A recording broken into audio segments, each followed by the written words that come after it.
Welcome to the Vocal Freedom Podcast. I'm your host, Lee Martin Thomas.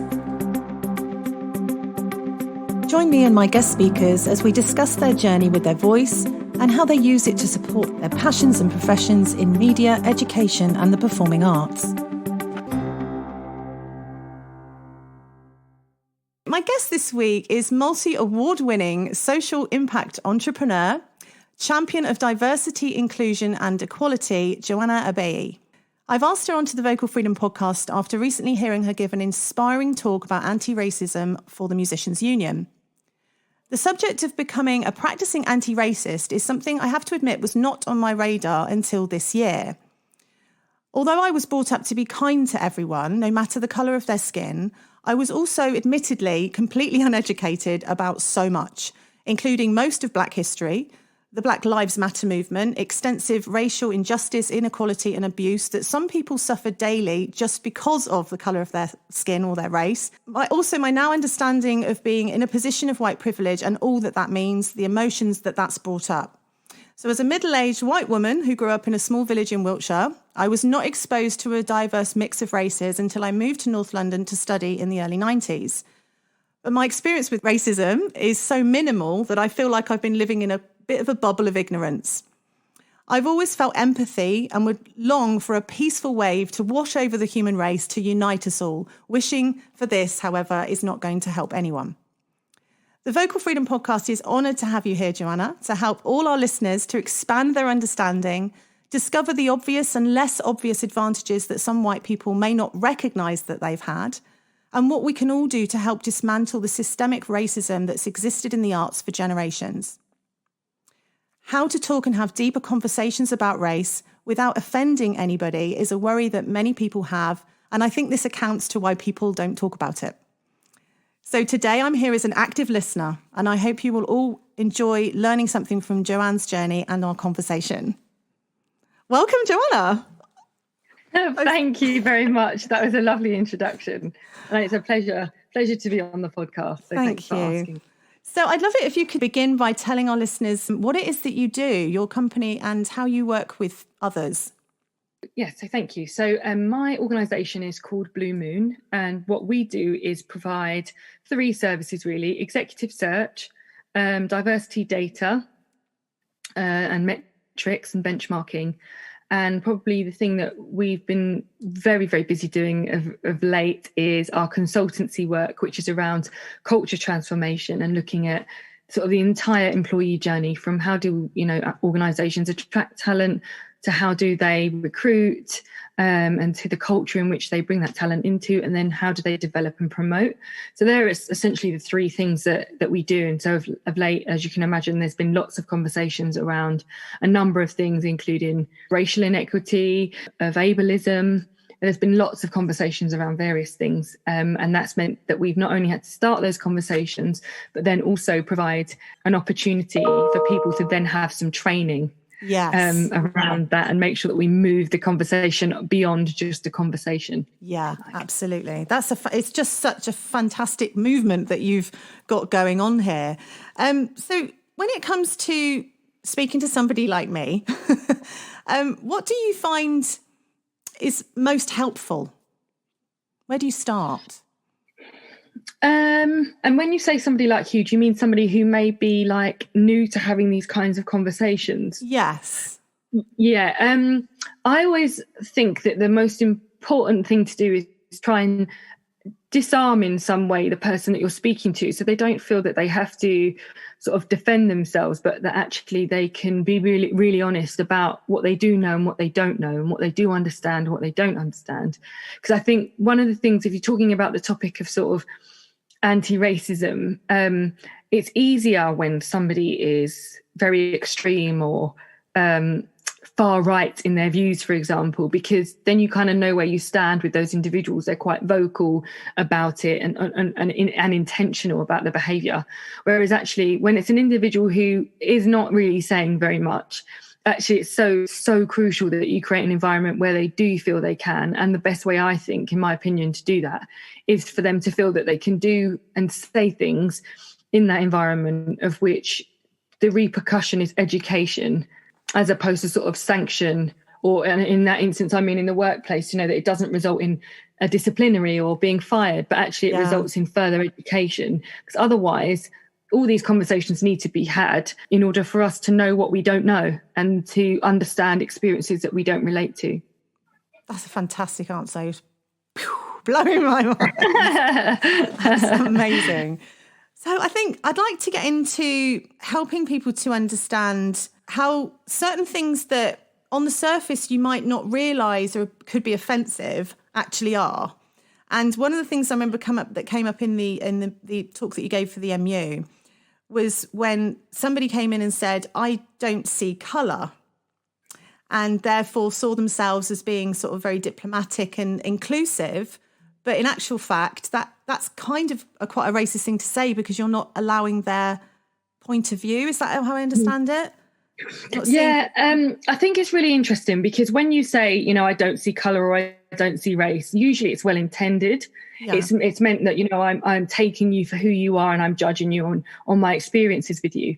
And while that's brilliant, and that is, of course, what we should be doing in terms of everyone, we should be getting to know individuals and making our judgments based on that. I think the reason why it's important, though, that you do see individuals' differences is because if you don't, then how do you know how to include them if you can't tell their differences and their experiences? And also, if you can't identify, that someone is black over someone who's white, for example, or someone who's disabled over someone who is non-disabled, then how do you understand or dismantle some of the racist and discriminatory structures that are in place? Because if you think about it, not seeing colour, it doesn't do much to identify where power is kind of given to somebody, whether it's been earned or not. So it's really important that you actually do see that, so that you can actually understand the experiences that those individuals might be going through. And I think quite often, most people that say, I don't see colour, in fact, are the ones that tend to act in a way that says they absolutely do see colour. So they have a number of microaggressions, which will clearly show actually that they do see colour, because they only ask those particular questions or say those particular statements when a black or brown person is there. So in fact, you have seen the colour. Yeah. So the statement in itself is usually meant to be well intended. But in one of the sessions we had, someone said it really, really clearly, actually, we want you to see our colour and then to unsee it. And what they meant by that was, we'd like you to see it so you can understand our difference and our experiences. But then once you've seen that and you're able to understand what that means in the context of society and the workplace and wherever it might be, it's to unsee it, so that I'm not constantly spoken to and treated as a black or brown person that must know about because that's a black thing, or must talk to that person because that's a black thing, or, they don't want that, but they don't want you to pretend that you can't see it, because that doesn't do much to help dismantle the systemic racism that exists. That's absolutely true. In fact, it's almost like saying, no, it's not even happening. It's kind of like, if you don't do it, it doesn't exist. And it's really funny, because the author, Layla F. Said, in her book, in White Supremacy, she always says, there's racism with no racists. Yes. So if you had the conversation, no one's a racist, but racism exists. So someone is somewhere. There's racism somewhere. Because, so it's just important that we're open about that, and people not to feel afraid that they see colour. I think people think seeing colour means that they would act on that and then be racist. But actually, it makes more sense to just admit that you see it than to pretend that you don't, because then you might actually look like a kind of covert racist anyway. Yes, it's just denying any responsibility. So it is that, isn't it? I think taking responsibility is another thing which I've been on a bit. I was just saying before we got onto the podcast that 2020, this year particularly, has been. The ground has never been secure under many people's feet. We're both in a position where we're grateful that we're able to work and carry on, and grateful for all that we have, when a lot of people have had such an awful year, much worse than this. But it does feel like the ground is shaking underneath everyone at the moment, doesn't it? It does feel like we're in the midst of some things need to change. Yeah, I think so. I was talking to a friend and colleague earlier today and said the same thing. This year has been a really testing year for me personally in a number of ways, but I think sort of professionally, someone said it the other day, there's not a lot to look forward to. And what they mean by, not that they don't love their job. I love what I do. Every day I wake up and I absolutely love what I do. But I can see what they mean in that we've been surrounded by things that are so negative for such a long time, that it's really, really difficult sometimes to see when the light is coming. And although there's been some beauty in this, there has been some beautiful things that you've been able to witness and see and provide support. But actually, it has still been quite hard for a lot of people. And I think that is a good way of describing it. Things feel like the ground is very shaky, that you can't quite commit to anything just yet. I saw one of those little poster things on Facebook. My kids tell me what they're called and I can never remember what they're called. Is it a meme? It's probably a meme. Does it have to have a person in it to be a meme? I don't know. I'm confused by that because often it's a picture. I'm not great on this stuff. I'm not up with that. But anyway, it was a picture of a little boat on a background, and it said something like, "We may not all be in the same boat, but we're all experiencing the same storm."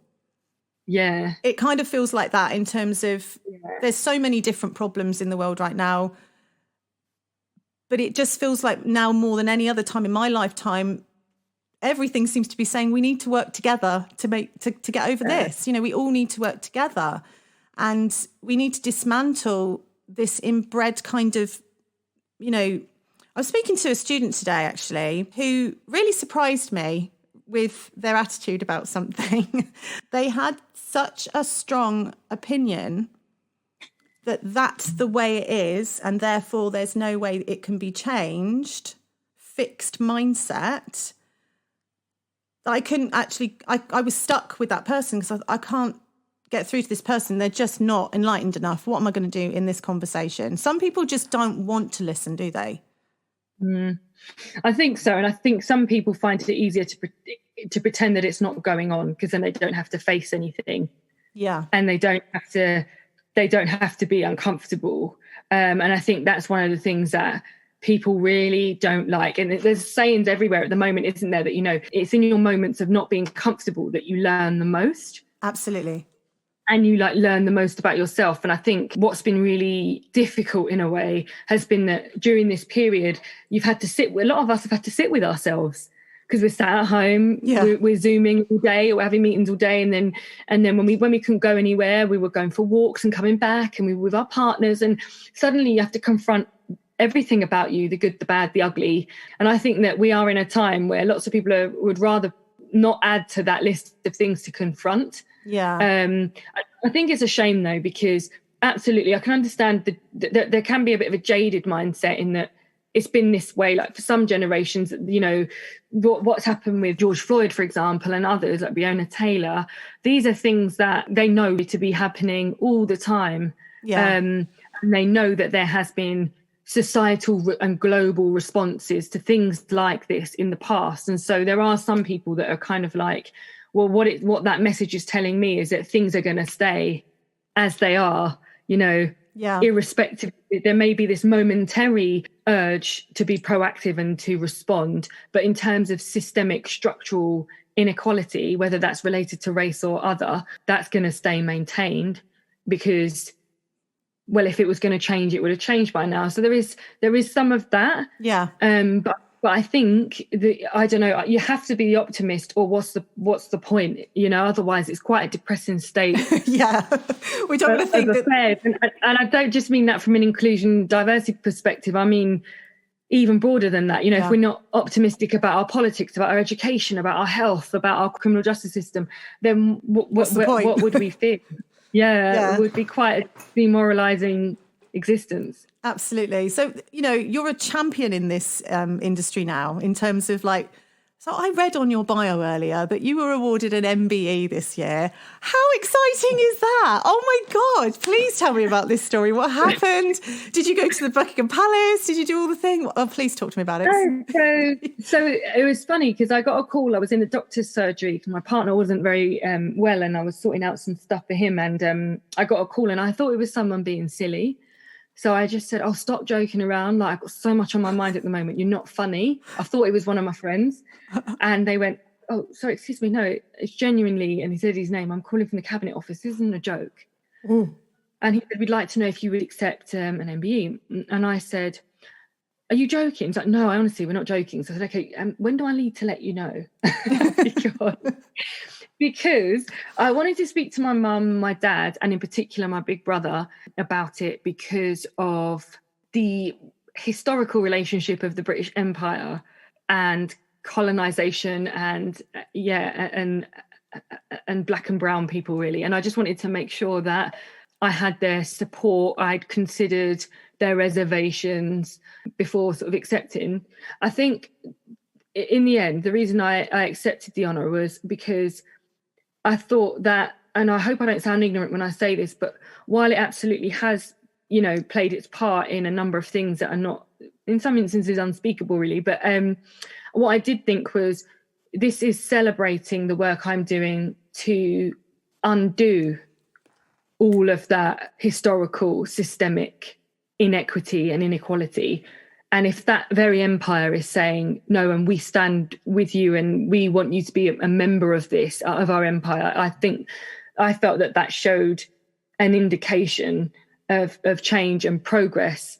And actually it helped to increase my profile and opened, I guess, even more doors for me to have the conversation in other environments where actually some of these powerful and influential individuals exist and lead. So it was quite important to me to, once I sort of considered that actually that there was a lot of positive that could come from accepting it. And I think so far there has been. Absolutely has been. Yeah, I bet you've been very busy, haven't you? But yeah, that is, there is. But going back to what you said, I've not been to the palace yet. I had my date. We all had our dresses and our suits and our hats and our attire. And then COVID obviously happened. It wasn't safe. And I haven't yet had my date. But I do have my behind me Elizabeth II scroll with her letter and the red bit that it came in. That's so exciting. So I do have that, and I've got my mentor, brilliant man, bought me the little pin that you can wear on your clothes, which I haven't actually worn out yet because I'm sat in front of the computer, so I'm not really going anywhere. But so I've had little things that have been sweet, really. Yeah, I think, do you know what? I'm very grateful that you took that decision, because I think you're right, and that's how I see it too. I'm like, it feels like brilliant. That's amazing. The tide is turning. Someone is allowed in the club. It's not all just like these old farts, white people, dinosaurs that we're waiting to die off. It feels like these, the younger generations now. I'm not the younger generation anymore, but it feels like we want them to come up and it to be much more diverse everywhere. Everywhere needs to be more diverse. I had a conversation recently with one of my singing teacher friends who's younger than me. He's about in his 30s, and he's on a board in one of these institutes in the world of voice. And they had a meeting, a Teams meeting. There's like 12 staff from the musical theatre department and the drama department having a meeting before they kick off things in September. And someone says, we need to have a talk about our diversity policies or something, And he put his hand up and said, if we're going to be talking about that, maybe we should have a more diverse members in this meeting, because everyone in this meeting is white. Yeah. Do you know what I mean? Interesting. Yeah. And I was like, wow, go you. I was like really championing him. Well done. But at the same time, I was like, it's difficult in some places because we need a bit of everybody to understand everybody. And, Absolutely.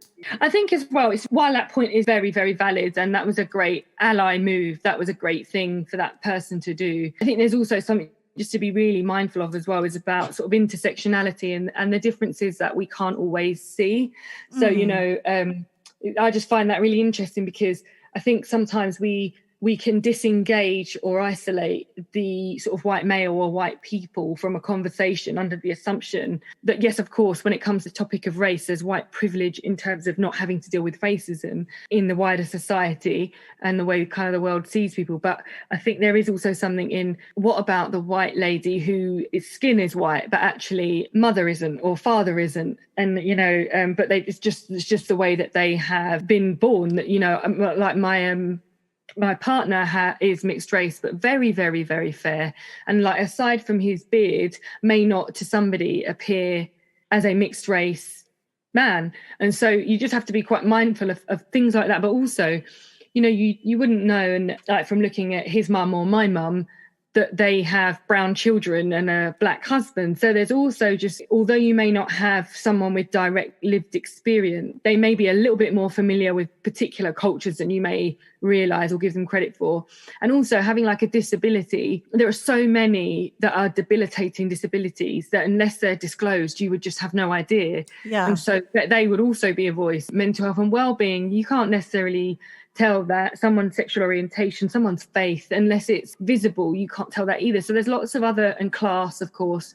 So you just have to be mindful with that, sometimes you might look around a room and say, oh, we have women here, but we don't have ethnic minorities. But, it's also about the intersectionality of the women, the men, and also making sure that you don't just have one view on, you don't think, well, we have a woman here, so she'll speak for all women, because the experiences of, say, an upper middle class woman and someone from a working class background is going to be two very different experiences, and one experience is the same even within particular profile groups. So while it is important that you have that representation, it is also, you must be really mindful of the things we can't always see. Thank you for that. Yeah, you're right. I mean, we don't often worry about, I wouldn't worry about sparking up a conversation with somebody on the train about religion, for example.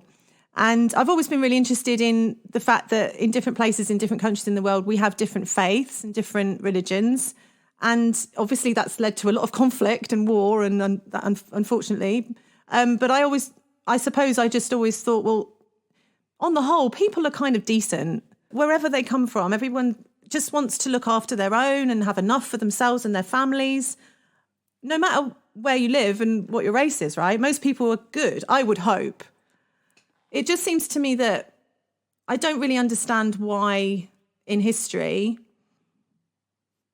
one race just figured they were the better one and just started robbing all the black people from Africa and enslaving them.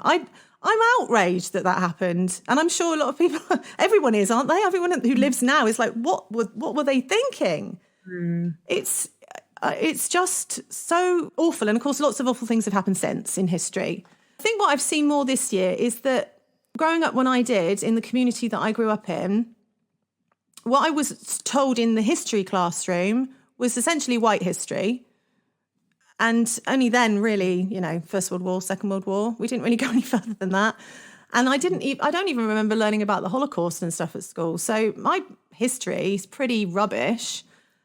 But this year I've learnt loads. And that's left me uncomfortable at times, because I've realised that I have had ancestors that they had a maid and a servant, and, they were of that sort of background. And what I'm saying is that I don't relate to that, and I didn't grow up upper class or any of that. I grew up on a council estate in Wiltshire. So my background is pretty liberal, really, but I have got ancestors that were involved, and that makes me feel icky. And the whole, just the learning about everything to do with slavery recently, watching the Enslaved programme that Samuel L. Jackson did. Did you see that? I've started episode 1. I haven't finished. Oh, wow.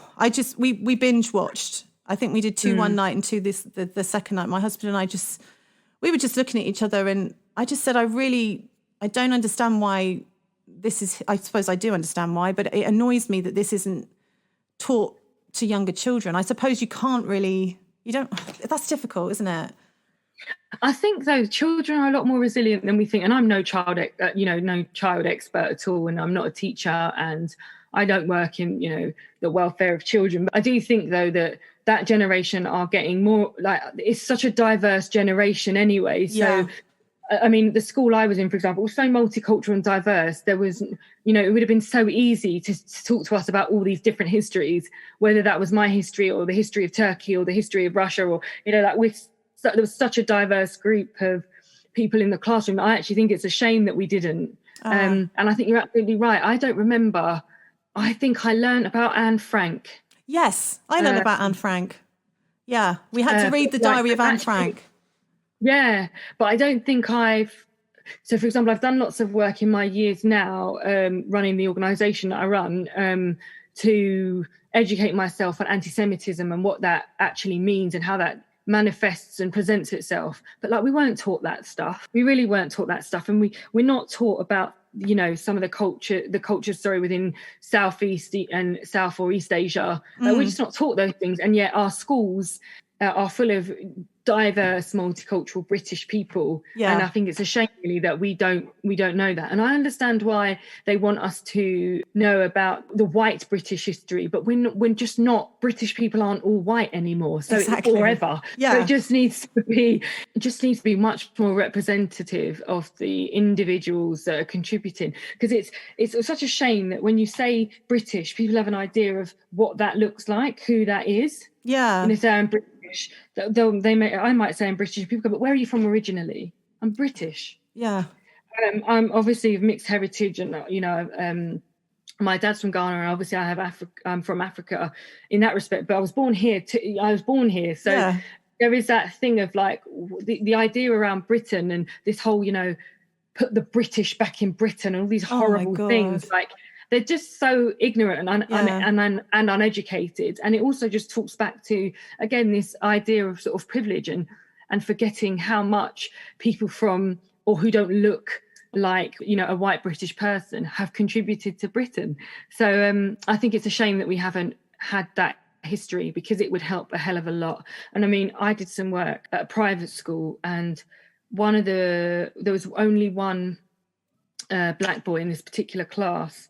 And he was given during a Secret Santa, when you all get a person that you're going to buy a present for. And he being the only black person, he got, obviously the person who was buying for him was a white person. They bought him armbands because black people can't swim.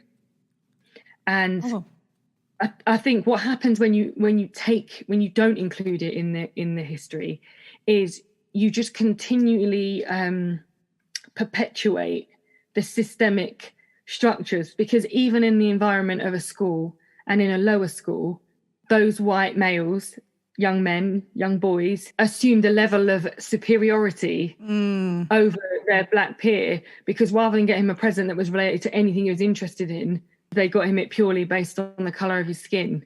Oh my God, that's awful. So not including it has done little to dismantle these unjust structures. There's just so much argument for why it should be in schools and why that conversation needs to happen. I think that's the movement. I think it really is, because how can we expect to have a more united human race if we're not listening to each other and we're not understanding each other's experiences? And that's really I feel really committed to trying to do that more and more. But I did say to you, and I'll say to you really, really honestly on my email, I said to you, didn't I was interviewing a musician for the podcast a few weeks ago, who's a beautiful man who happens to be black. And I wanted to ask him if he'd experienced racism in the music industry. And I felt I couldn't say it. I couldn't ask the question. And I know that I sound like a right wimp, but I didn't feel confident that if he started talking to me about it, that I'd be able to hold myself together, first of all. I thought I might start crying on air. So I didn't want to, I was nervous of learning what his experience could be, because I might have assumed it was going to be an awful one. Mm-hmm. And that in its own way is I've got my own ideas, isn't it? Which isn't right. I probably should just brave it and just ask the question. No, but it's interesting as well, because there's not only that, there is, of course, it is hard, but it's also the fact that you're asking that person to perhaps relive it, if that's exactly experience. And then you're also conscious of the fact that, of course, you want to support and speak to those experiences, but you also don't want that person to think, would they ask me this if I wasn't black? So in that you've got something. So it's not easy. As I say, these conversations aren't easy. But what I would say to you is, if it ever happens again, you should just have a conversation before the session and just say, look, of course, the events that happened this year has meant that I've become much more aware of, racial inequity. And I have been going along to sessions and hearing these experiences. And I'd really like to hear, if you're comfortable, your views on that. And then you could run the question just to give you something so you can feel a bit more comfortable, and also prepare yourself that there might be some things that you hear that are actually quite devastating to listen to. Yeah, I think there's part of that I've realised in saying that bit first, it sounded I was scared because of my own fears of my response. But in reality, I was also nervous of raising up a bad memory for someone. Course, you know what I mean? And just sort of like them going, well, yeah, I was beaten up, and I'm like, oh, I'm so sorry. I didn't want you to, I didn't want you to go through anything bad by talking about it. So yeah, there is that as well. I think it's, I feel it's inevitable. I could speak to any person who's black, brown, different race to myself and say, have you experienced racism? And I believe everyone would say yes and have some stories. But if I ask anyone that I know that's white, have you experienced racism? They're probably going to say no. And that's the thing I've realised this year, I also think that you can get individuals, because certainly I've experienced it when running some of the sessions, that will say, in different territories, in different parts of the world, that they have experienced it. They have been viewed in a particular way, and they've been the minority, and therefore would say that they've experienced it. And that there's they talk about sort of this reverse racism, but it's a really difficult one and it's challenging. And there's lots of authors that challenge this concept. But of course, a lot of what happens with race, you can't really talk about racial inequity until you talk about the powerful structures and the power structures. And so in some instances, you don't want to take away from somebody who said, that they felt isolated or excluded, or the recipient of microaggressions. But the other argument is that it's a different experience to that of societal global structures that have disempowered a large number of people for many years and continues to do so. So I think there are some people that would argue. I mean, I ran a session, someone explained that when they'd been in Japan and when they'd been in some parts of Africa, they'd felt as if they were people were being racist towards them. As a white person? Yeah. Oh, okay.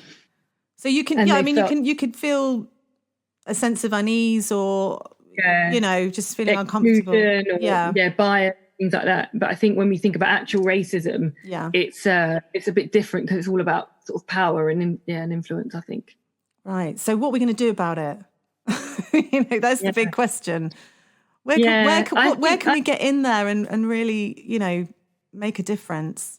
Well, I think the first place to start is to kind of deal with your own fragility. Not you personally, just generally. I'm so fragile. You're probably right. Just sort of for everyone to think about their fragility, and what I mean by that is dealing with being uncomfortable. Yeah. So that some people are so nervous about being uncomfortable that we never move past it, and we never get to a point where we're ever saying anything. Yeah. that changes anything. We're just kind of not even sharing how we feel. So I think the first thing is we need more and more people to get comfortable with being a bit uncomfortable. We also need those same people in that same space. And that's not just about race. That's about understanding different people of different sexual orientation, gender, ages, faith. It's make sure that you're open to hearing those experiences that aren't like yours, and then being really respectful of them and trying to seek to understand. And I think that's a big thing I would say about getting over your own fragility. And then also in that, it's really important that you're not defensive. If someone's explaining how they feel, just accept that that's an experience that they've had and feel. And it doesn't mean that, because they're talking about theirs, it dismisses the experiences of anybody else. That's not what's happening at all. Actually, what it's doing is just explaining their experiences. So kind of caveating things with, but what about? That's not dealing with your fragility. In fact, it's keeping everything in its place. So just be mindful of that. I'd also say, if we're talking on the topic of race, thinking as an anti-racist is essentially anything that you can see perpetuates structural inequity for black or brown people. If you can see that that's happening and you're not being an agent of change, then essentially you're being implicit in the racism. You're going along with racism. So I think these are things that everyone can do without picking up a book or a podcast or anything. Just think that isn't right, isn't fair. What can I do to not contribute to that? That's one simple way to do things once you've sort of addressed the fragility. And then I think then progressing into allyship and understanding, how can I be an ally for those individuals? So, and I don't mean just when they're there, I mean when they're not there, because that's probably when it's more important. So in the instance of the example you gave earlier, when you said, that gentleman said, it was great that we're going to talk about diversity and inclusion, but this doesn't feel like a very diverse group of individuals. Well, that's a brave thing to say when there's no one going to applaud him or thank him. It's quite it was a thankless thing, but an important thing. So it's actually really important that when we talk about allyship, we're quite happy to go beyond the moment of being comfortable and go beyond having someone in the room. And I think if everyone started with those three things, then some of the experts and the bigger effort that needs to be done by so many stakeholders, whether that's within the education system, right through to the criminal justice system, to the workplace challenges around inequality. If that's a big movement in the right direction, that's going to take a bit longer. But in terms of anyone listening and what can they do, this afternoon after listening or whatever, I think they're some of the three things to look at. Yeah, absolutely. That is incredible. I remember a story you told about a man on a train. Would you mind sharing that one? Because I thought that was a really, really great story. Yeah, so it's interesting because I mentioned it and it actually came up in a session. Someone had said that this had happened to them. A colleague of mine gets a train and he gets where he lives, he gets on at one of them first stops, so it's pretty empty. And even on an empty carriage, he said he would always count how many stops go past before someone will kind of come and sit next to him. And even then, when the carriage gets extremely busy and there's only one seat left, people would rather stand than sit next to him. And so on one occasion, a woman saw another person get on the train, look around, see that the seat that was the only seat that was spare was next to my black colleague, and looked at it and just kind of went, "No, I'll stand." And so what that person sitting opposite did was get up and sit next to him and looked at him. And they both kind of had this acknowledgement of, "I stand with you. There's absolutely no reason why, that person can't sit here." Yeah. And then they went and sat. The person had sat down, went and sat in the seat that person had given up. And they kind of both just kind of looked quite sternly at the other person and did say that's actually quite awful. I think that stuff happens all the time. And it's something that when we talk about white privilege, that's what people are referring to, not having to deal with things like that because their skin is white. So they don't have all the stereotypes that come with that. They don't have all the single stories that come with that about what a black man is and the kind of people black people are, and they don't have to deal with that. And that's what privilege is. And so by that woman sitting next to my colleague, it's saying, I don't need everyone here to agree with me, but that doesn't make sense and that's unacceptable, and I'm going to sit with you, I'll stand with you. And that's the sort of allyship you want, because again, no one was going to thank her and she didn't know anyone on that train, so she didn't do it for fame, for popularity, to be liked. No, it was authentic. Yes. So yeah, it was a sort of moment of, I've got your back, and I'm, I don't know, I can see the I'm trying to understand why, because I'm lazy on trains. I want a seat, so I would sit next to anyone. Yeah. So, I just don't. Yeah. I can't get my head around why somebody would see an empty seat and decide not to sit on it just because the person who they'd be sitting next to was a different colour skin to themselves. I don't get that, because I don't think that way. But what I'm now bringing into my experience is that some people really are, I don't know, scared of or have preconceived ideas of someone based so fully on race, and it's been new for me to discover. I've realised now, like I said, I've been in this ignorant bubble because I don't feel that way. My experience hasn't been that way, so I kind of, when I hear things, I just go, I can't believe this is happening in the world. What is wrong with people? I think it's a shame. That in this day and age we're still dealing with it, but I think it's because it's never really ever been dealt with. You're right, and I think it does come back. It does come back to education, because ultimately we learn our views of the world from our parents and carers. And if we've grown up in a family that is racist or has racist views from their, generations before them, etc., then that's kind of what gets passed down the line. So I'll share with you my daughter, who's 19, second year at uni. One of her best friends at school, a young man, very, very conservative family with elderly white parents, has awful things to say. And she's witnessed this friend of hers, quite elderly father, say really racist things and come home and cried about it and said, I don't know how he lives there. I don't know how he puts up with it. And I'm like, how is that for the young guy himself when he doesn't have that view? He doesn't hold those views of his parents, thankfully, but also doesn't try and change their minds or try and educate them or try and help them see that the way they see things is wrong. How do you do that? I think that's a really interesting one, because I've had that come up a few times where either someone's parents-in-law have these views, and they've asked me, is it worth it? Is it worth keep having the conversation when they're so adamant that their view is the correct view? And I've suggested, perhaps suggest a book or a podcast, and then see if that changes their mind. And in some cases it does. In other cases, it still keeps people where they are. Yeah. And I think generationally, some of that privilege has been sort of implanted for so long in their mind that it's not going to be undone overnight, and it's certainly not going to be undone by reading one book. Yeah. If it's been their main viewpoint for their entire lives. And in those instances, I think it's quite sad. But I mean, all I can suggest is that you keep pushing content that is sort of anti-racist underneath their nose and encouraging that they engage with it. Because otherwise it's that thing of feeling complicit. Yeah, it is. And you're also, it's quite exhausting to be the person that's challenging people that are very adamant in their views. And what I would say is quite good is that we've got a lot of people who are in the younger generation who are much more educated, aware of these differences and embrace them. And I'm just optimistic that they will continue to, hopefully challenge some of this. Yeah. Absolutely. Yeah, I think that's how I feel as well, is it's going to be a wave of the younger generations coming up and the older ones dying off. Yeah. But hopefully I can see in my own ancestry line in certain directions that there must have been complicit behaviour to a broken system. But that doesn't mean that I'm of those views. And so, I sort of look at it, well, help the younger voices be heard and come through.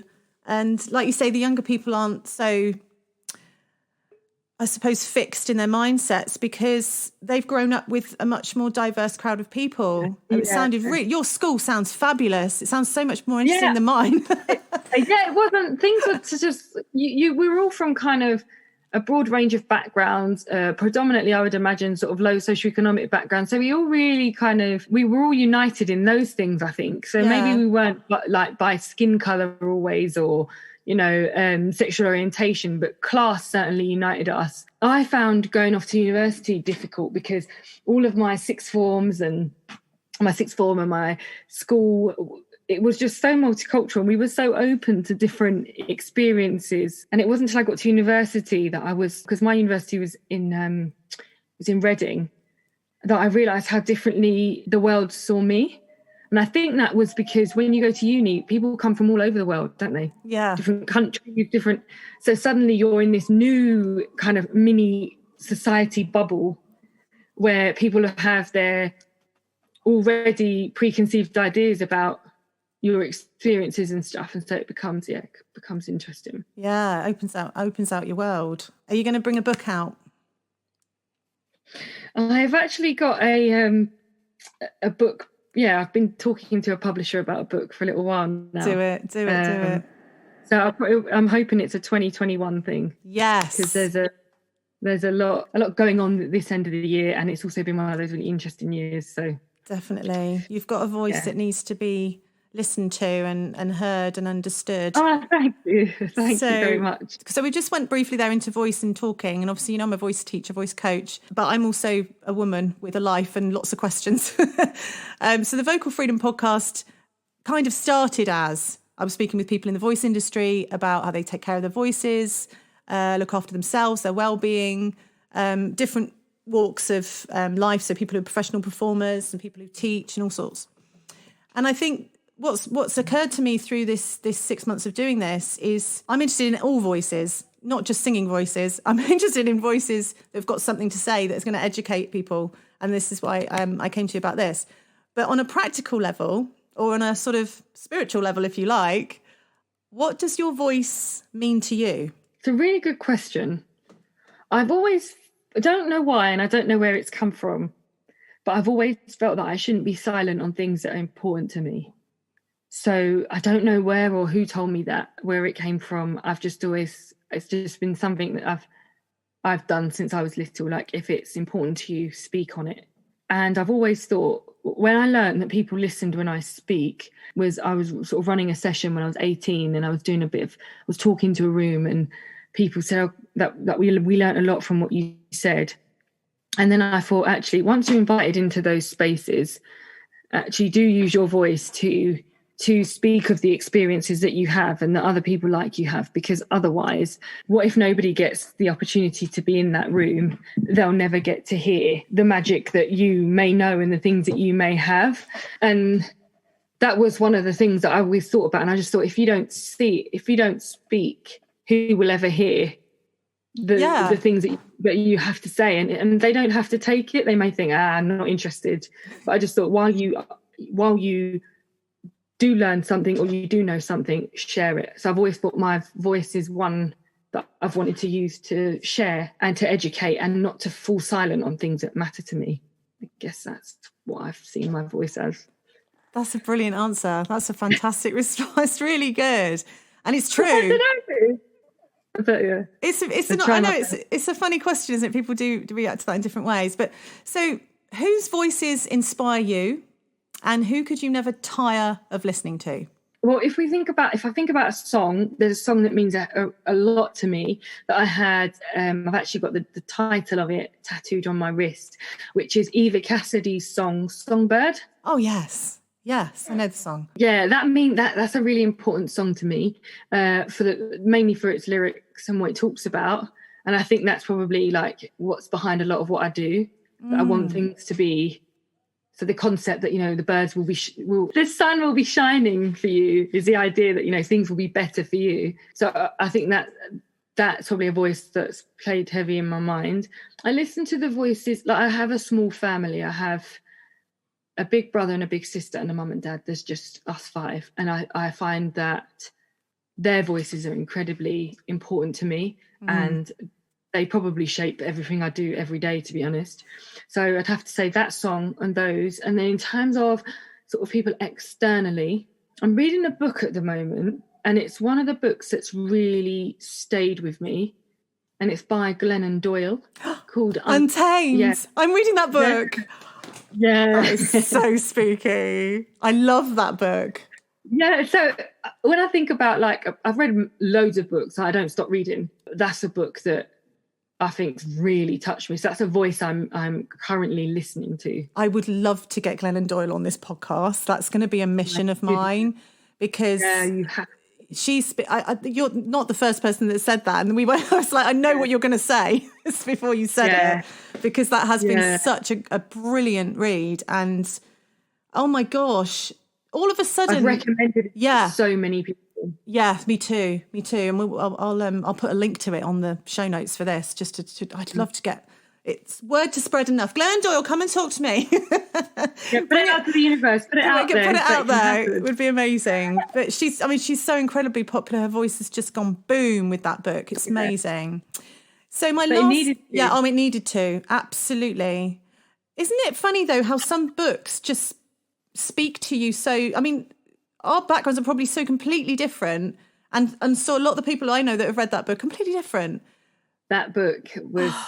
And still is. It's by my bed, and I kid you not, every night I read it over and over. There'll always be a chapter or a page or something. I've put a little sticky tab. Oh, you like your little coloured little post-it things. I remember seeing your book. Yeah. Oh, you probably saw it from the session. On the MU session. Yeah, everything's got to put a sticky, so I can go back to it if it stood out to me. Yeah. Are there any other books you'd recommend for people, maybe on the subject that we've been talking about mostly as well, in terms of how they can help themselves? Yeah, there's quite a few. There's Akala. His book Natives is a really good one to read. Okay. There's another book which is about race, but not specifically about Black and brown individuals. It's called Minor Feelings. And it's A Reckoning on Race and the Asian Condition. And that's by Kathy Park Hong. And then there's another book, Why Are All the Black Kids Sitting Together in the Cafeteria? It's a national bestseller, and that's by Beverly Daniel Tatum. And then there's Caste by Isabel. Yeah, I've just ordered that one. Is that Living a Jewish Life by Anita Diamant. So you're really getting into the understanding anti-Semitism at the moment, which is another journey I need to go on. I got hooked on something the other day on TV with Judge Rinder, of all people. I love Judge Rinder. Judge Rinder. My mum loved Judge Rinder as well. Isn't he funny? But I missed the beginning, but I'm going to have to go and find that on the planner and download it properly and watch it. And it's the series of, it was himself, but a few other people he was interviewing that were tracing their Jewish ancestors. And it was some of them were where their parent had been, like before or just before the war, before the Nazis invaded certain countries, people would send their children off to different relatives in different countries to keep them safe. Mm-hmm. And there was this one guy he's just grown up here and just identifies as just a white guy, and he's like in his 60s now. And he sort of went back to Lithuania where his relatives were from. And I can't remember getting the stories muddled now because it was really late the other night when I was watching it. And Judge Rinder did this, but Judge Rinder went back and found a relative that had been executed in his whole family, or part of his family had been executed in this mass grave in Lithuania somewhere, I think it was. And it's still there. There's this huge mound that was once 1,700 people that were just lined up. And I was just like, there's so much more that's gone on that I didn't know about. And it's terrifying, but it's like, but we need to, I suppose it makes me aware that there's atrocities across mankind, seemingly generation after generation. But we're so much more evolved now, and we're so much more able to talk and listen to each other. Yeah. It shouldn't be that way anymore. No, we should have moved on. We should have moved on. You just reminded me actually of what I saw of the first series of Enslaved. Yeah. When they were on the island, I can't remember the island right now off the top of my head, but when there were the oyster shells. Yes. Oh my God, yes. That were still there in the piles from what, Even that, I mean, that was just incredibly heartbreaking and shocking, but... It is shocking. Yeah. Well, I hope that the world will unite. Yeah. We have to, don't we? We could talk on, I'm sure, Joanna, but I'm so aware that I'm keeping you from your evening, and it's been an absolute pleasure. So I'm just going to end with one last question, which is, what is vocal freedom to you? That's a beautiful question. Just in the moment, it feels like vocal freedom is the opportunity to share your voice for positive change, not to incite hate on others. Yes. Oh, I'm hearing you. You have to be really careful with vocal freedom because, of course, there's the freedom of speech, but some hate speech, I feel there's no place for it. I agree. And I know that's odd saying that as someone who says all views are welcome. So I'm not saying that, your views are not welcome, but I just because I don't agree with it, that's not what I mean. But I just think if it's going to inflict pain and war, I think it's different having those conversations that are, that need to happen, that are uncomfortable to get to a solution. What I don't like the sound of is it being your voice being used just to further incite further unhelpful hate. So it moves us backwards rather than forwards. Yeah, absolutely. I completely, unfortunately, but let's hope he's out of the White House, eh? Yeah. Because he just perfectly described one of our world leaders. I know. Oh, goodness. It's a whole nother podcast. I know, exactly. We won't go there. Oh, it's been an absolute pleasure. Thank you so, so much for spending some time with me this evening, Joanna. I really appreciate it. No, thank you. Thank you for joining me on the Vocal Freedom Podcast.